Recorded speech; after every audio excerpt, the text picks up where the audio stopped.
Not many people get to see their life story made into a Hollywood movie, but that's what happened to my next guest. In 2003, his hiking trip made headlines around the world. Now his amazing story is the subject of the movie 127 Hours, starring James Franco. Please welcome Aron Ralston.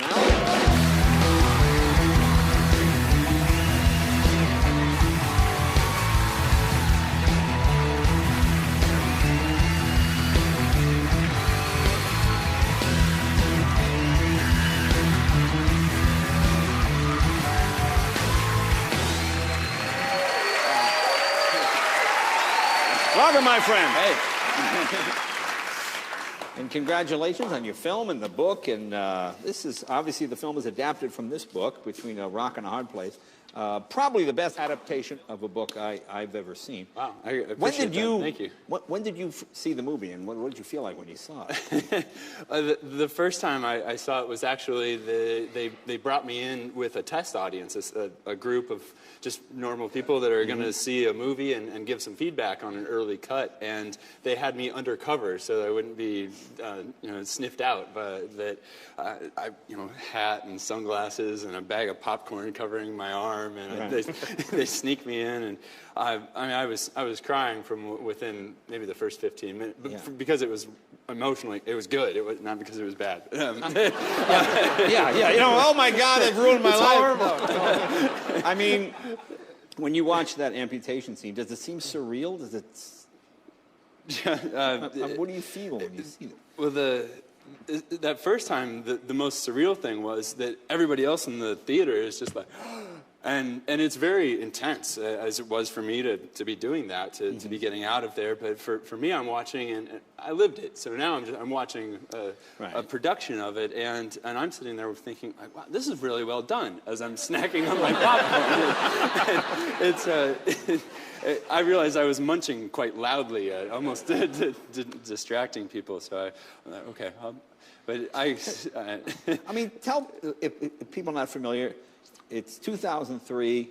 What, you go out for a hike? Tell people the story here. Yeah, I was out on a day hike, just a lark, really. It's kind of like the way you might take your motorcycle out. No, but you're a really experienced hiker. This is not a normal. This is not somebody going for a hike. This is like, an average person would not do the sort of hiking you do, correct? Well, no, but in the context of it wasn't like climbing Mount McKinley that day either. Right. This was going out for a walk in the park, as far as the other kinds of things that I was doing at that stage of my life. But it was a 15-mile hike. I was prepared for that, and I had equipment in order to negotiate a rappel. I was not expecting to see anybody else, but I came across two young women, as they're portrayed in the film, and that we were together for a short time. They left, and as several of my friends have teased me over the years, that next time, go with the girls. Right. But I continued down on my own then, and got into a section of this canyon, and this is not like the Grand Canyon that's so huge, but it's rather like a 3-foot wide slot canyon. Right. Imagine the bottom of an elevator shaft, like a sunken hallway, and I'm negotiating a short drop off, and in that moment then I dislodged this quite large boulder that is falling from my head, and I'm underneath it. I try to get myself out of the way, and right in that moment, it ensnares my right hand and ends up settling between the two walls of the canyon that are just barely wider. I mean, did it crush your hand? And it crushed my hand. It had me trapped there, so it was inextricable. I couldn't move more than just a few inches. Show that picture. And these are pictures you took yourself. You had your camera with you. So you documented this whole thing. Yeah, I was saying goodbye. I mean, in those pictures, and I had a video camera that I was using to ultimately to say my will and testament, really, to my family. And it was knowing that I was going to die in that place. I went through all the different options of trying to get myself free, and was left. I was drinking my own urine as opposed to chocolate. I don't know. That's the other side of the spectrum. Yeah, I was facing my death very imminently in that spot, and to understand something I think very powerful about life was that when I turned that video camera on and I was saying my goodbyes, it was the love that I had of bringing my parents, my sister, my family into that place with me, and feeling the strength and the courage that those relationships had given me. Let's show some of the video. This is the actual video you shot. Take a look. My name's Aron Ralston. My parents are Donna and Larry Ralston of Englewood, Colorado. Whoever finds this, please make an attempt to get it to them. Be sure of it. I would appreciate it. And the soundtrack was live, too. I mean, you think one of the orchestra people would help you out. So, the French horn guy. Yeah. So what did you use to amputate your arm? It was a dull pocket knife, because I first used this knife to try to chip away at the boulder to get myself free without having to amputate my hand. And in the end, it turned that I was going to have to use that knife then to try to cut myself free. It was several days of attempts as I'm there through 5.5 days of being trapped. And I made several unsuccessful attempts at getting through my arm. But in the end, the knife was actually too dull to cut through the bones that were in my arm. So I was almost trapped as much by the knife as I was by the boulder. And finally, after a vision on the 5th night that I was there, I saw a little boy, maybe 3 years old, blonde hair, red shirt, playing in a living room. And I saw myself, like an out-of-body experience, interacting, picking him up, holding him there, and looking into his eyes. And I knew this was my future son, that I would have to get out of that canyon in order to someday see. And he gave me the courage to get through that worst night and then to actually solve the riddle. Yeah, I mean, I don't, you know, as someone who picks at a scab, I have no idea. Are you a medical technician as well?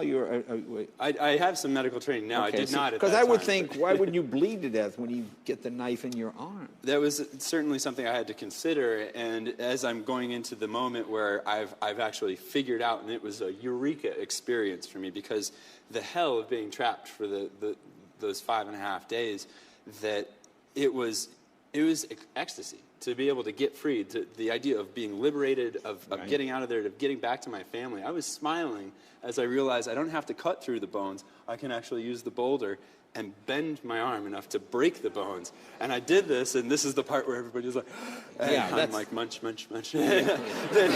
But I'm smiling. I actually had a smile on my face, and as I then put a tourniquet on my arm, and to staunch the blood loss, and I start into it, and an hour later, after the most excruciating pain of my life, I'm free. I have my life again. Were you blacking out as you were cutting nerves? The pain, was someone said you black out and then come to? Or?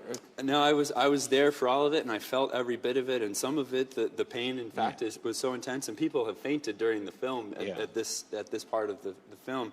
But I think that the underlying message is yes, the worst pain I'll ever experience in my life. Well, but there was something. So far, you're still very young. Yeah. And I'll never go through childbirth. You don't want to step on a bear trap. You might trap the other arm. It could happen again. And that could be worse. Yeah. When I watched the film, actually, with my mom, she was squeezing my hand so tight that I thought I was going to lose my other hand. Now, how much weight did you lose trapped there for 6 days? Nearly, 30 pounds, and then the other maybe 8 or so that I left behind. Wow. But this is not a diet you would recommend. Yeah, not the Blue John diet. Okay. But it was the experience of, as I was getting out of there and I'm feeling this pain, that I also knew there was something far more important than that, and that was about getting back to my family. And I think that as we hear stories like this in life, and we wonder what would we do there, that it's for me to understand what motivates That's me. what I mean. It's such a great, I mean, I talk to people, and especially in this town, they have trouble with drugs, and I say, read this book, okay? This guy cut his arm off. I mean, I know you have a horrible problem, a terrible problem, but just that will to live. Now, the thing I thought was fascinating, the part about the dream, now you recently married, correct?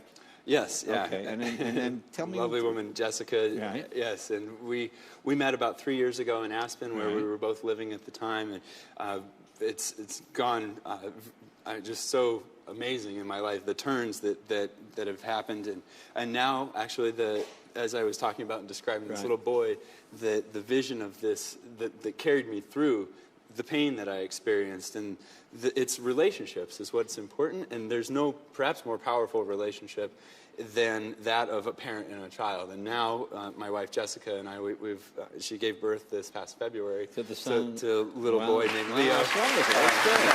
That's good. That's good. Well, Aron, If you want to read the book, it's called Between a Rock and a Hard Place, and it's a very inspirational film. Aron, thank you, my friend. Aron Ralston. Be right back with music from Josh Turner right after this.